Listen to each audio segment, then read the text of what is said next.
always remember the first words I heard him speak. He said, human beings fight not because they are different, but because they are the same. In a way, it's a question of conflict. Why is conflict so important in human life? Is the fact that people desire the same thing an accident?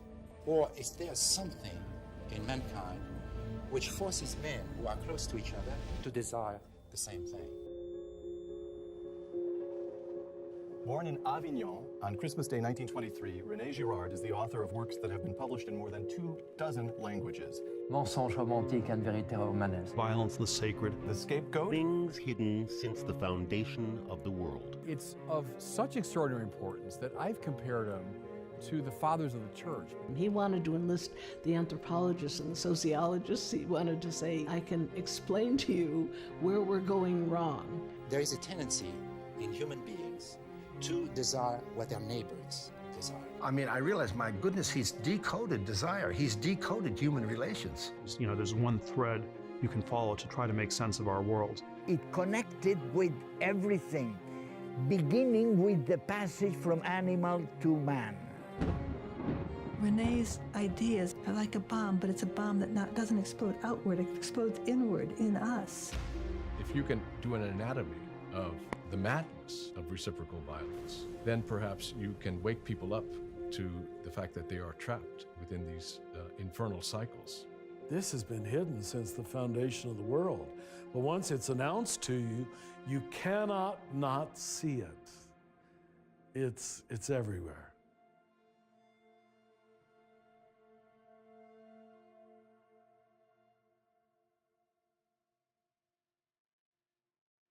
Well, let's get into his background and you know, where it started, and you can kind of intersplice parts of the film that how you represented different themes.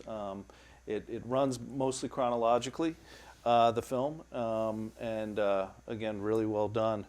Why did you choose to start where you did, which was basically at the beginning of his life?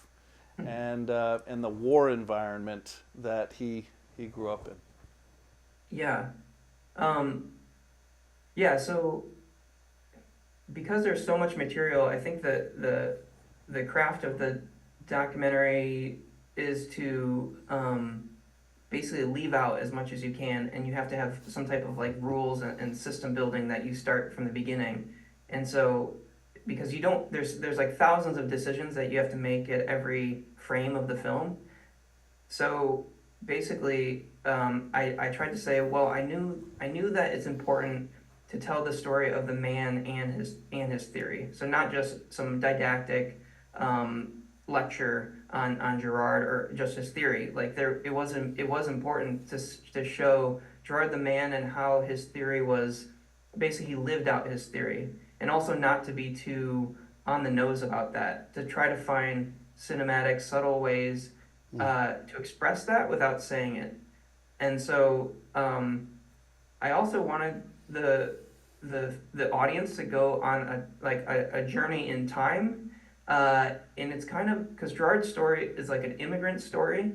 It has a lot of these structures of just good storytelling, of like a hero's journey. And so he leaves like this idyllic space in his childhood in France, in Avignon, and he undergoes a change, and he has to the hero always has to pay for that change. So I think that was like the overall structure that I knew that in order for it to be dramatic, it would have to follow. Another decision that I made was to use archival material from the period in which they were happening. So in the early 20s, you see footage of France from the 20s. Or if you see him in Bloomington, Indiana, it's footage from the 48, in Bloomington, Indiana, and on and on.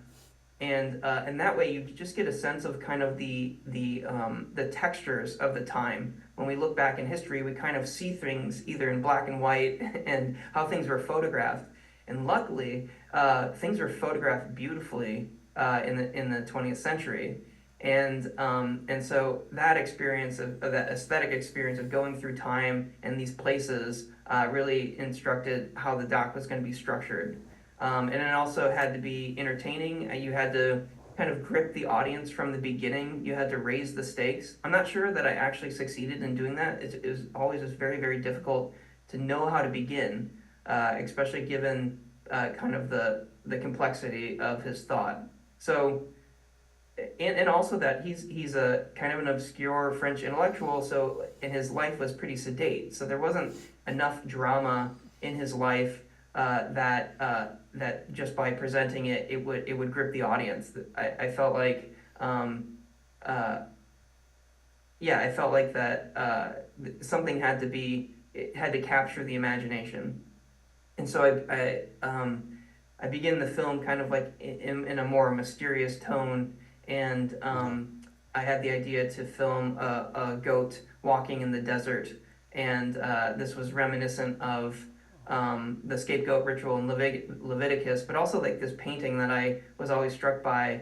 I don't know where it's from, but it's of this goat, and in the background the mountains are kind of purple, and then the sun is like yellow coming in. So I thought I kind of wanted to capture that cinematically, and so the title sequence was born out of this mix between the goat walking in the desert and then images, slow motion images of crosswalk in Paris that I keep coming back to in the Latin Quarter in Paris, again through the years of the 20th century. I thought that was pretty effective. It helped me as the director to not have to make 1,000 decisions per frame. I already had the structure to say, oh, because I'm following this system, I can move on, and that was very helpful. It was very, very wonderful the way you did that. You drew us right in immediately. Boy, what an effective image with that goat. Oh my God! I just was like, I was in awe of that. I was in awe of how you did that, and I was immediately there in the drama, right there. It was great. It was great. Yeah, it's really about finding a cinematic image, because I think it was Bresson who says that cinema is just watching feet walk across the screen or something like that. All these directors have their little tidbit of what cinema actually is, but for him it was walking feet, and I kind of just borrowed that. Like, there is something just cinematic about these bodies moving through space. They're kind of a you don't know who they are, so you kind of I don't know. I don't quite get why that was such an essential thing for him, but I think it worked. And so you see that again, that motif in the film a couple times, and it just worked. So. Well, and it also it's reinforced. You know, he comes to America, right, and he lands in Indiana, meets his wife, and then starts his own path, and starts to discover through literary criticism. He's hired, right, to basically be a literary critic in a sense, or that's the path that he ends up taking, and so the feet walking. I love this image, this idea, because every protagonist in every novel, it's an exploration of this protagonist's journey, and so he studies literary work, and what does he find? Yeah, it's really brilliant what you've done, and you explained it really well, Jamie. Yeah, it's really, really wonderful device, really great. I think that that I guess the image evokes that we're going on a journey, and for Girard, the journey was from his childhood. He was a very avid reader. His first kind of literary model in his life was Renard the Fox, who was just kind of this mischievous character, the archetypal kind of trickster fox, and why Girard gravitated to that kind of makes sense, that he kind of kept this kind of prankster or less serious version playful and cunning. And that was another motif that I wanted to show, that that there's this double edge to that trickster character, that he could fall into his own traps. And Girard's story is a story of conversion. And so by beginning the film with the trickster fox, he takes on the powers of the fox, which are to be cunning and to kind of be smarter than his peers, but they're just children, and you can easily trick children. But as he's growing up, he has a real encounter with the violence of the 20th century in the form of the Nazis. We didn't go too much into the film, into this area, but I think it's important that I think that had a traumatic effect, obviously, on the world, but on him. There was some episode where he had to like hide out in the woods. Provence was the unoccupied zone of France, but it was occupied nonetheless, and there was real danger for him to actually be recruited and to play some part that was actually very dangerous for him. And then there was another story that he likes to tell where he's in Paris, he's studying at the École, and he's studying basically archival, how to be an archivist like his father. But he hates it in Paris because of the food situation. It's very hard to get food. Everyone's miserable, and there's Gestapo everywhere. And at one point, he's walking and he gets stopped by a French policeman, and he had two papers on him, one fake and one real, and which was pretty normal at the time. But the French policeman, told him that, you're an idiot. There's Gestapo on the other side of this this corner. Turn around and leave. And I think Girard interpreted that as just some pivotal moment where just around the corner was real danger. And I don't think he was exaggerating that. He actually felt it, because he would tell that story a lot, even in his older years. He had a sense that history could be otherwise just around the corner. And luckily, he made his way to the United States and found himself again wandering. He doesn't really have a purpose. He's kind of influenced by the existentialists at the time, and he's reading a lot of books. He's in the film, it comes off he's interested in cars and his friends and chasing women. So right. He's a wanderer, and then he gets serious because he meets his wife Martha, and and this also doesn't come off too much in the film, but Martha's a really pivotal player in Girard's life, obviously, just keeping him grounded. And Martin, Girard's son, always says that without Martha, none of this would have been possible. And so it's the beautiful combination of the woman behind the man in a lot of these great cases.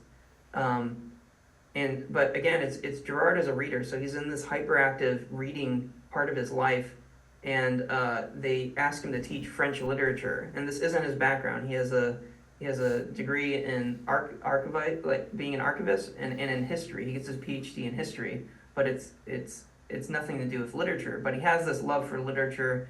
They ask him to teach French literature, and it's this spirit of not wanting to be like everyone else that he was caught up in that actually leads him to the theory that would then criticize that stance, meaning that what Girard finds in the French novels are this reoccurring theme of what the heroes want in life is modeled on someone they look up to. And he talks about, in the film this comes out, and it's Girard owes his theory to his childhood books, and one of the books that he had growing up was Don Quixote, or a child's version of Don Quixote. And he was always interested in, well, what is the role of the book in Don Quixote? Why is Don Quixote a reader? And what effect does that have on him? And it's pretty obvious that Don Quixote looks up to Amadis de Gaul, this knight, this chivalric knight who's kind of a fantasy figure. Like, Don Quixote is closer to our time than to medieval knights. So Cervantes is not talking about someone contemporary with Don Quixote. He's talking about some fantasy novel, and this affects Don Quixote to then take on the desire to be a knight, and he goes out into the world and in this comical way becomes who becomes his model, and so and likewise in the other stories that he's teaching to his students, he's coming up with this pattern that the hero is looking to a model, and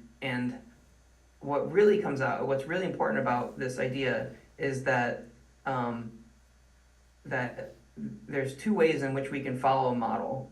There's the models who are distant from us, and those are like celebrities or literary figures that have an effect on our lives that we're impressed by and then take on their behaviors or style. And then there's models in our lives that are close to us, and those are like our peers, our colleagues, and our parents. And what Girard shows is in his first book is that it's this closeness of the model to the hero that brings about conflict. And why is this important?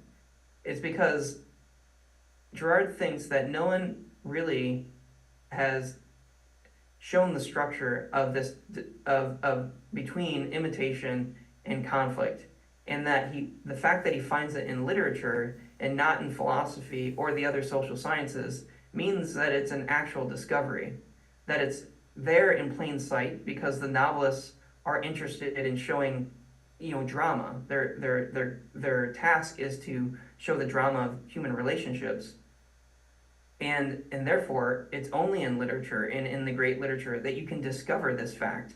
So, and that's pretty astonishing. The fact that other social sciences had not picked up on this, and yet it's so crucial to our understanding of who we are and why we want what we want. Yeah, that's fascinating. And I discovered that in another interview that they talk about his grounding in literature and this discovery that basically you could learn history, more accurately, really, through literature. Because there's not really an agenda, because good storytellers, good novelists want to bring it to life. And so they don't have a motivation to carve out an agenda. They want to tell the truth. True literary writers want to tell the truth. And so the sense I got was you could learn your history really through the best novels. And he was... He always viewed himself as a historian first. Mm-hmm. And because he did that, and because he was steeped in history, and because he cared about history, he looked at history from the perspective of looked at it like through a prism. Saw all sorts of things that were relatable in terms of human history as he went through prism to prism to prism, I think. And then it became crystal clear to him what was going on. But it took decades to get to that point, I think. It was an unfolding that didn't just happen immediately. Well, although he did have an experience, Sam, that was a formative experience where everything seemed to gel. Is that right? Yeah, so as he's working on his first book, another part starts to surface, and that being his meditation on who were the creators, that were the novelists themselves, the people tasked with looking into the structure of desire. How did they get that insight? And what Girard kind of posits is that the novelists have to undergo something like a conversion, in the sense that they have to write a first draft of their work. And usually, and a lot of times, these drafts are available in the forms of manuscripts, and scholars can look at how an artist or how a novelist is developing their craft. And Girard is looking at this and seeing that the first drafts always kind of show the perspective in kind of this black and white way, that the novelist or the artist is the hero of the novel is basically some like ideal version of them, and so they're very good, or they're taking on a villainous character and kind of over exaggerating the other being totally bad, and that's bad art. And so people always throw away their first draft. People call it like a vomit draft, or just like that once the novelist has this conversion, that in order to make good art, you have to tell the truth at different layers, that you can't, it's not going to be discoverable right away. You have to write down what you see, and then you have to be skeptical about that and ask, am I actually portraying the truth? And it's this conversion process that that Girard thinks led to the great artist being able to talk about mimetic desire. Why? Because mimetic desire is an admission that your desires aren't coming from yourself. It's an admission that your desires are because you want the being of someone else. That you as a person always have a lack of a self kind of, a lack to the rest of the world, and especially to other people who you want to be like. And that admission goes directly against pride and against this modern myth of what Girard calls the romantic lie. So in romantic literature or in philosophy, you see this move in the modern era to uphold the individual as a self-made person, and that the person's will, or the authentic self that Heidegger talks about, is the ideal for ethics, for becoming who you are. And we see that in society still today, is that it's almost like the Disney message that we get a lot, is like, to become who you are is your true self. And Girard's take on that would be, well, who are we? Is that a singular thing, or is there a social dimension? And the great artist will humble themselves, will portray the hero going through an experience where their pride leads them to be in rivalry with their peers, and ultimately that drama, that conflict, might bring them to a place where they have to renounce their previous past. So in literary criticism, this kind of structure to the novel of like all these deathbed conversions. Why in these great works were there actually these deathbed conversions? And the usual take was that, oh, this was just some sentimental version, that the author is actually just showing a symbolism and nevertheless not taking it seriously, not taking it at its word, that there's a religious dimension to the hero's journey. And Girard basically has this experience where he's trying to write this first book about this conversion in the novelist, getting away from the romantic lie and then finding the truth of mimetic desire. And then he realizes that's what's happening within himself, that in order to recreate himself, he has to get rid of the lies that he's telling about himself. If he's seeing it in the novels and in the characters, then it's not just other people who are shallow and imitative, that we are shallow and imitative, and that takes a death to self. And there's one part in the movie that illustrates that beautifully, where he says everybody else has a scapegoat, but we don't look inside at what we, and that's been ringing in my ears personally for many days now, and I have started to, my own, why am I scapegoating this avenue of my life or that avenue of my life, and trying to really be humble and self-reflective in ways that I thought I always was self-aware, but it really does open it up when you start to look at it that way, and that's a great moment in the movie where he says that about himself. Yeah, and Girard at this time, he's about 35 years old, he's married, he has 2 kids, and he's going on the train back and forth to his new job in Bryn Mawr. And it's this kind of like train experience, which is crazy. Like, it's a great moment because it's a liminal space. A lot of mystics, or at least contemporary mystics, have had experiences on trains or for some reason, it has to do with like the human's consciousness kind of being like kind of like you can get into an altered state almost as life is passing you and you're kind of just passive. And so I think it's important that he's reading books and he's on a train and he's reflecting on his life. And he kind of has he has two conversion experiences. First was the intellectual conversion, which is that he was convinced that the great novelist had discovered that the deathbed experiences of the characters was actually real, that there was a religious element to getting rid of one's desires. And then the second conversion happened quickly after that, where he had a cancer scare and he had a little dot on his forehead, and the funny part is that the doctor didn't tell him that it wasn't too serious, but he had decided that it was serious, and he decided to think of it probably in terms of reflecting on his own death and getting serious about faith. And I think it's this combination, and it's not, again, I don't think it's like this intellectual thing. I think it was a deeply mystical thing. So it can't really be talked about. It can only be kind of like looked at with I don't know how to explain it.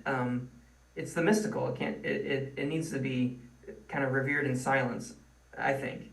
But anyways, it coincided with the liturgical year, and he has this doctor's appointment that tells him that the cancer isn't coming back, and this is 3 days before Easter of that year. And I think this is, again, just very symbolic for him, and he goes through this like death and resurrection experience, and he links it to his upbringing, his Catholic faith, that his mother was probably more Catholic than his anti-clerical father, and that dimension of his personality and his then choice to have a religious conversion. It was really a surprise to him. He was kicked into this conversion, and it was also an intellectual task. It wasn't, so the theory and the conversion are pretty much one and the same for Girard. That what he spends the rest of his life doing is unpacking what he calls a singular, extremely dense insight. And it's that insight that human beings imitate desire, or our desires are imitative. And so why would that be such a dense insight? And as you know, as we'll find out, it takes the rest of his life to show how expansive that singular idea is. It's fascinating in the context of history too, with America being, emerging out of World War II. That's just a thought I just have, and in the American experience, in the context of individualism or whatever, our own historical path as a country was. It's really interesting that the outsider nature of his thinking is really just so refreshing. Yeah, it's an interesting time in academia too, because he's kind of given free range after the war. There is this experience in this booming economic growth in the United States, and there's real room for scholars to kind of go out on a limb, which today wouldn't be allowed. So it is a historical moment that Girard arrives in and is given this space to then do a scholarly task of creating of going deep into this dense insight. Yeah, so he basically takes and draws from everything that he possibly can draw from. It's like a tabula rasa. He says, I've got this insight, but now let's see if this goes to work on other levels. And let me see. And that's why he begins to look into things like anthropology, which he had no previous interest in from what I read. And then theology, he wasn't really intrigued by theology either, and psychology. And the next thing you know, this whole world has just opened up for him, and he's drawing from everything that culture has had to offer over the course of millennia. I think that that's what's remarkable about him. He does this interdisciplinary work that no one is doing. Everyone is in their own little cell, their own little silo, their own little cubicle. But he is like opening the whole world before him. And he's beginning to put all the pieces together of why things happen the way they happen.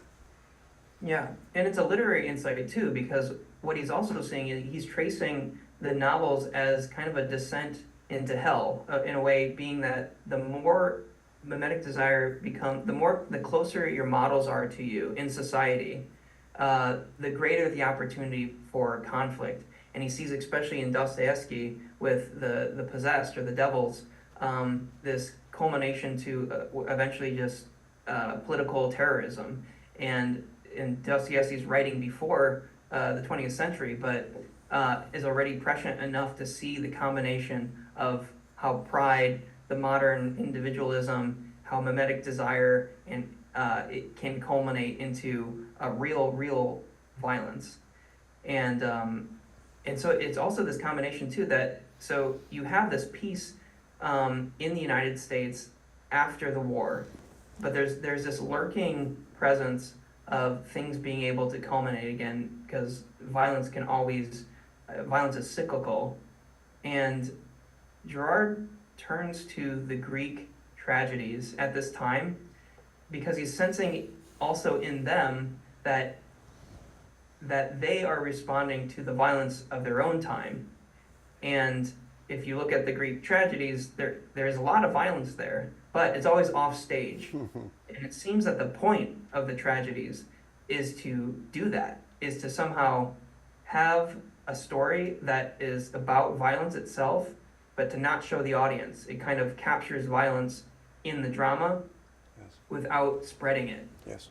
And so Girard becomes really interested in the Oedipus myth at this time.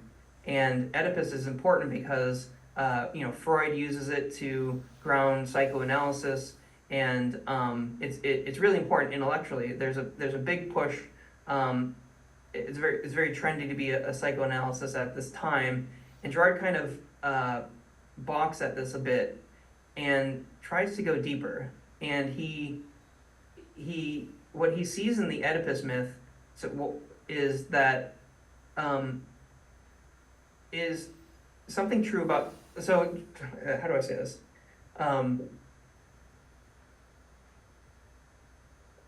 Okay, I'll frame it like this.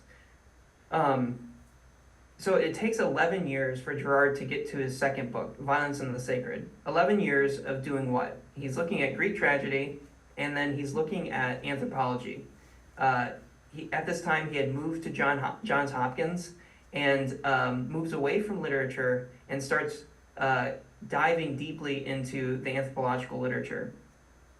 And what Greek tragedy shows for Girard is that it's close enough to the sacred, it's close enough to primitive, the pagan past, that it is telling us about what their views of violence is, and namely how it relates to imitation. And okay, so this is tough, kind of going in circles here, because this isn't part of the documentary, so maybe I should keep it out. No, I think that it's worthwhile for you to express it the best you can, because it is important.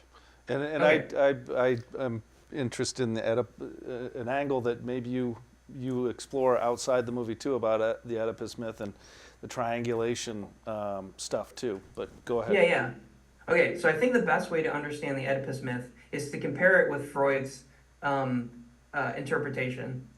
And Freud's interpretation was that Oedipus is the king of Thebes, and he, because of this prophecy, he tries to run away from his fate. And the prophecy says that he's going to kill his father and marry his mother.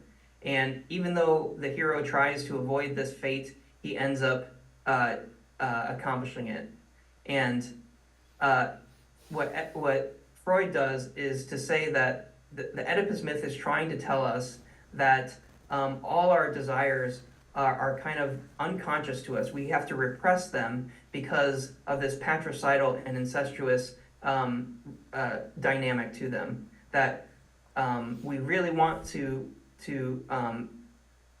have this relationship with our mothers, but our father's in the way, so we have to kill him. But this is so repulsive to us as modern people that we have to repress this, and we have to, and basically society is built on this repression, but it's always there, and so this kind of appeal to this incestuous and patricidal desire is a very bleak and disturbing theory that all of psychoanalysis is founded on. And Girard, in Violence and the Sacred, which is his second book, he criticizes Freud to say that, well, Freud is right in the fact that the father gives us the model to love the mother, but it's not necessarily this innate drive to be with the mother. What it is just the mimetic desire, meaning that the object of desire is replaceable.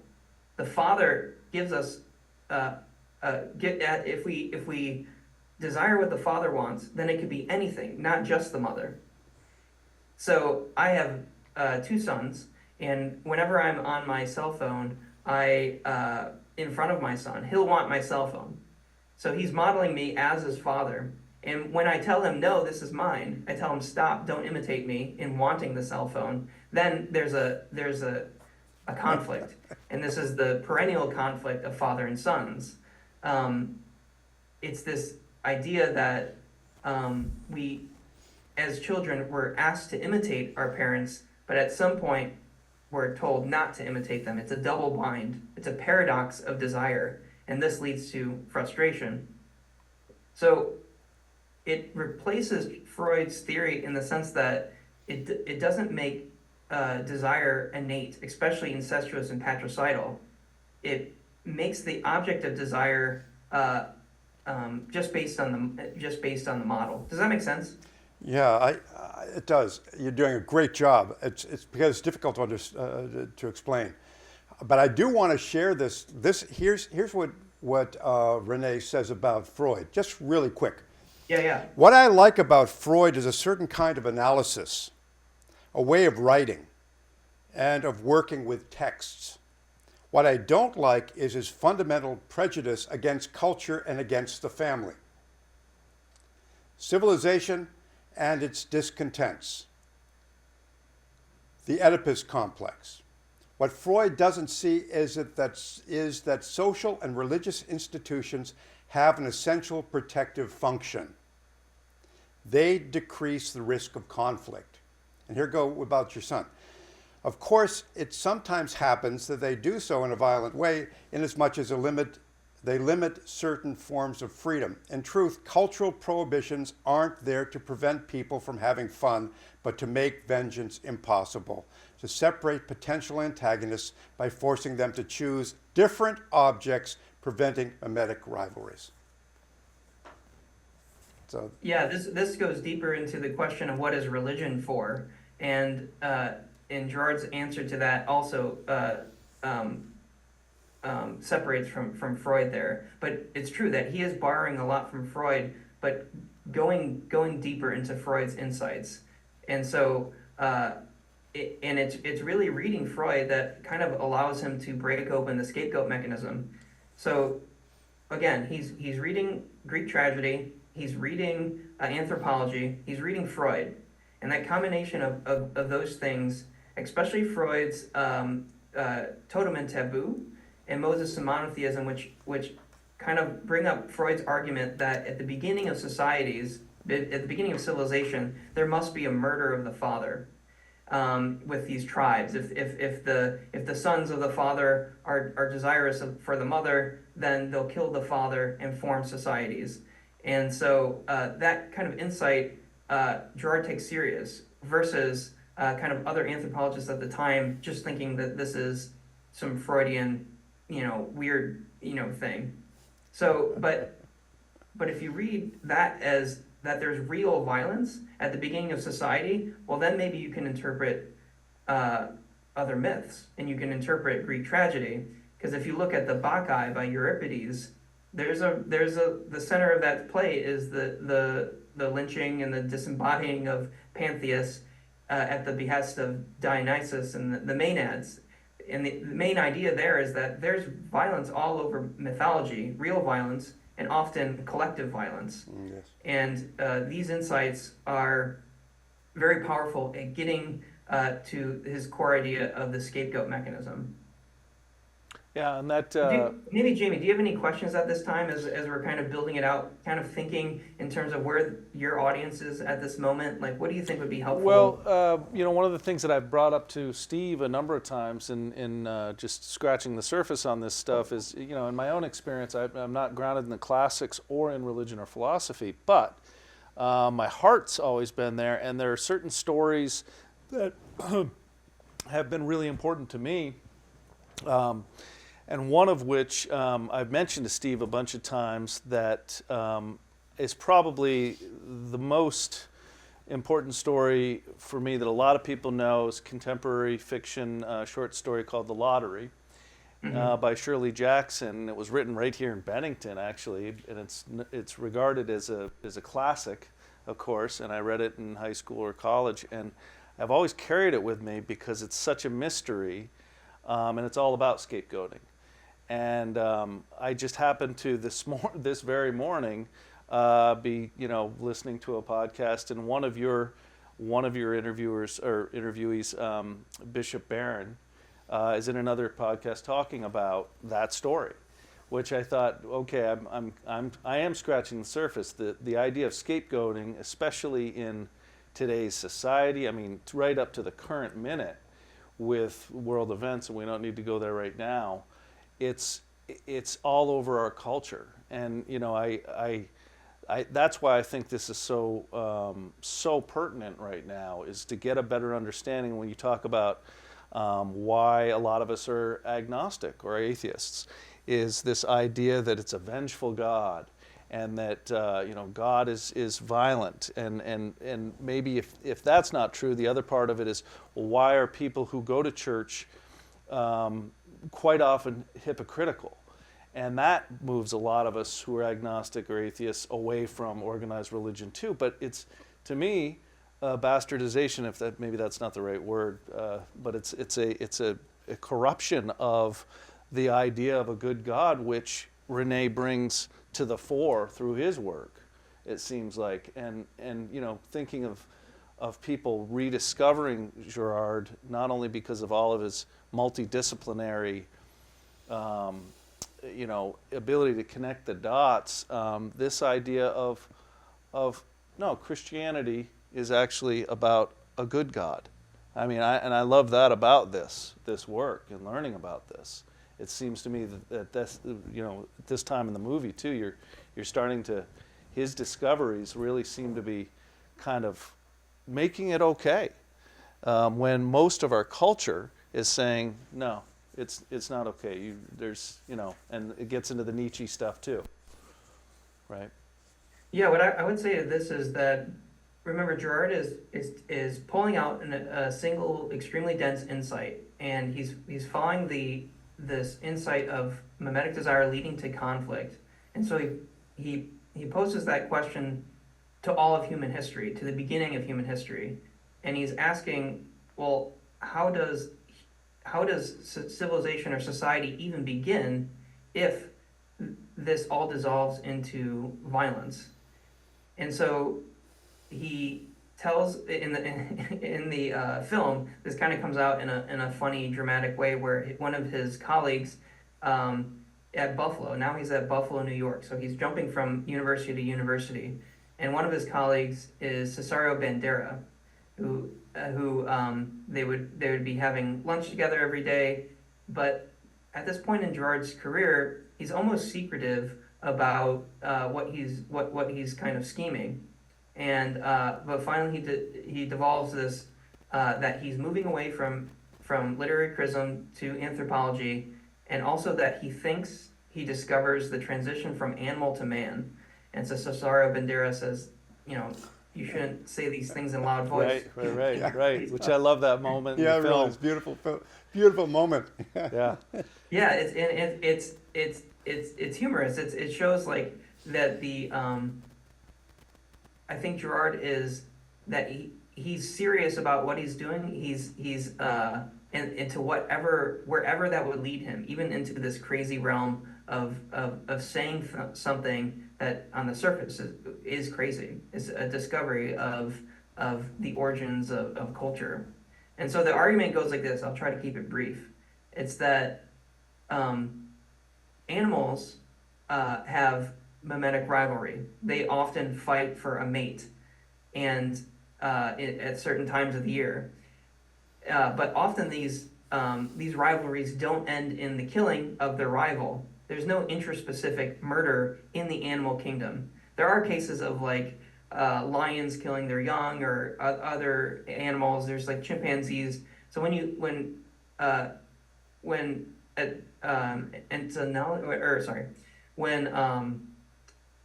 what's the word for people who study animals? Ethnologists? Doesn't matter. Well, okay. Biologists, I suppose, but when you look at the animal kingdom, they're ordered in dominance hierarchies.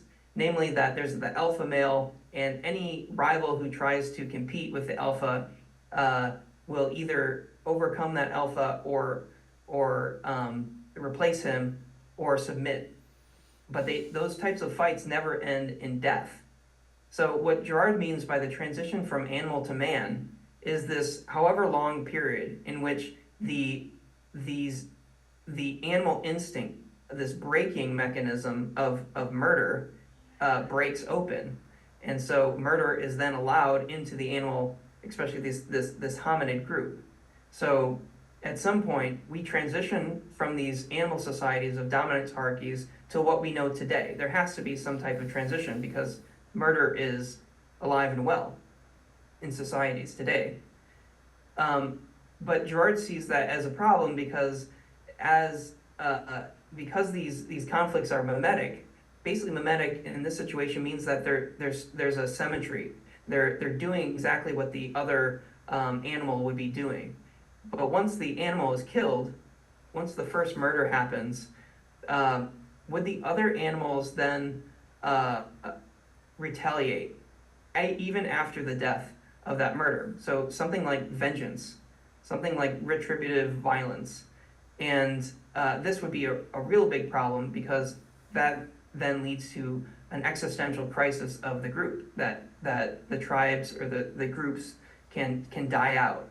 And it's this existential component to the human condition that Girard sees as never going away. It's actually probably what makes us human in the sense that animals are more affected by their external environments, whereas the human species is more in threat or more threatened by internal violence, namely that we kill each other and that we avenge the death of people we know. And if you do that enough, there's an existential crisis. And it's especially this moment that intrigues Girard, that the collective, this tribal warfare or this need for vengeance can lead to an existential crisis. And what Girard posits at this moment is another type of mechanism, a mimetic mechanism, and what he calls the surrogate victimage mechanism, not the scapegoat mechanism. That kind of comes later in what he's talking about. But at this time, he's calling it the surrogate victim mechanism, which is then when you're in this war of all against all, it quickly becomes the war of all against one.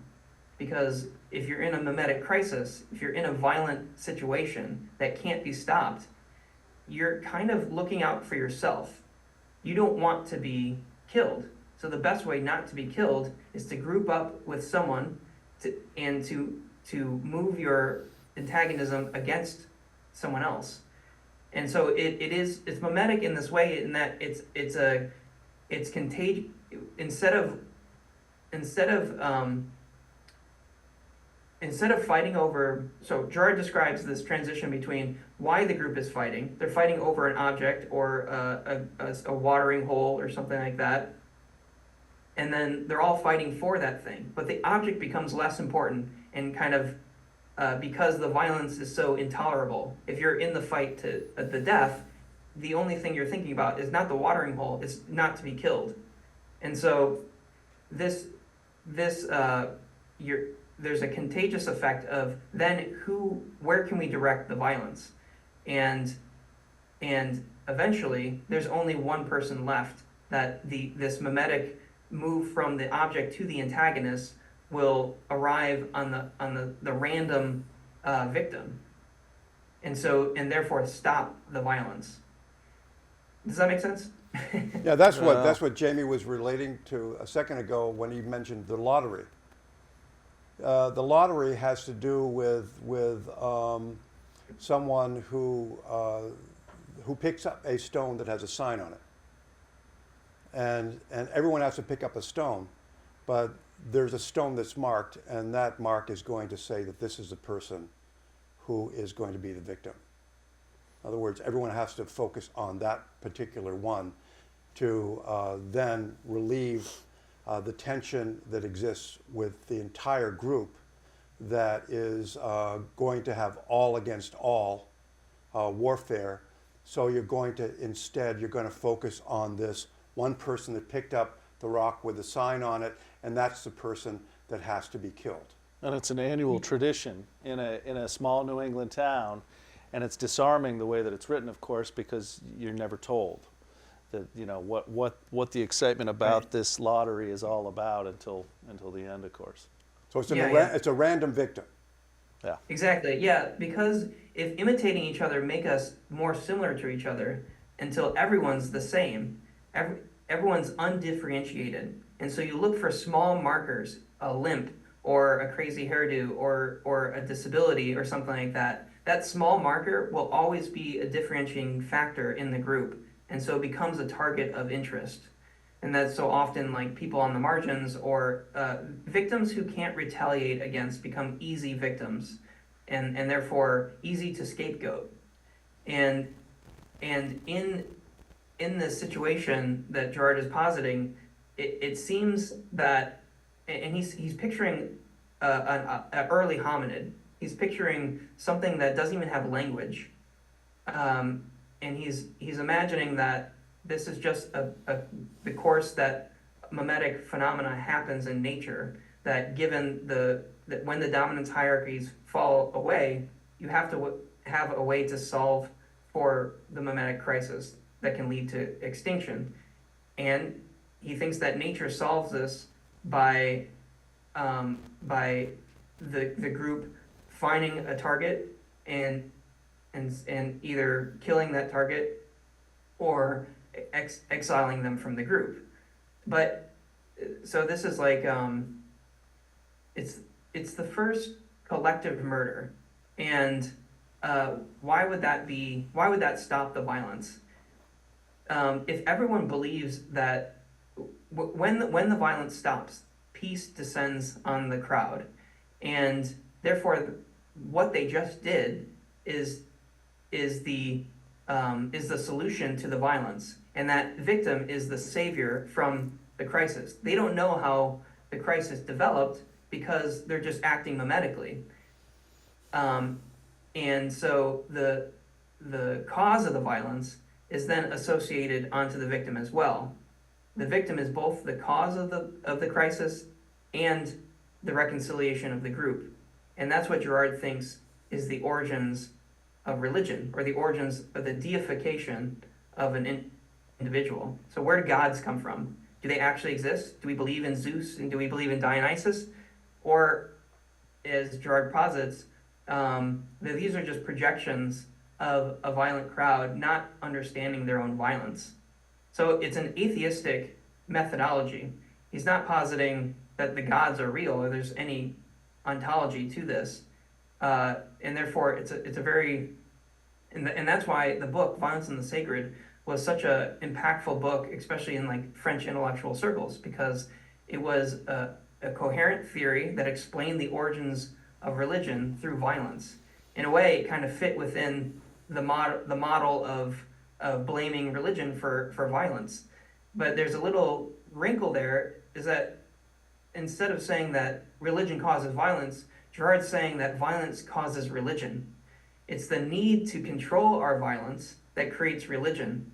And so how does that come about? Once the victim is dead and is understood by the group to have these powers of chaos and order, of violence and peace, then in order to do that again, in order to maintain that peace, because violence will always come back due to mimetic desire, some other object of interest that they'll fight over and create the crisis again, by killing another victim in the name of the group, will then have the resources, the technology to keep violence contained. And then from there blossoms the sacred order, the order of the society itself. That's fascinating. Does that make sense? Mm-hmm. It does. And as you were talking, I have been also thinking about something one of you said about, if you willingly and deliberately go down a path of not embracing religion, etc., embracing violence. I keep thinking about the movie. I don't know if you've seen it. It's a little bit of an offshoot, Aguirre, Wrath of God. It's a Werner Herzog movie. Yeah. And in that, a Spanish conquistador comes over, tries to find the land of gold, and takes his, he takes all his troops and all kinds of villagers and tries to find gold, and he just keeps going without any mercy to any of the people that are with him, and ends up alone, which is, I think, something you said, where his decision and his vengeance and his violence result in him being on the raft alone with a bunch of monkeys at the very end, completely alone. And he is either killed or had the circumstances allowed that kill all these people. And that, I don't know if that's I don't know where Werner Herzog was with that, but it was really, it's a fascinating movie because it's the antithesis of Girardism, it seems like.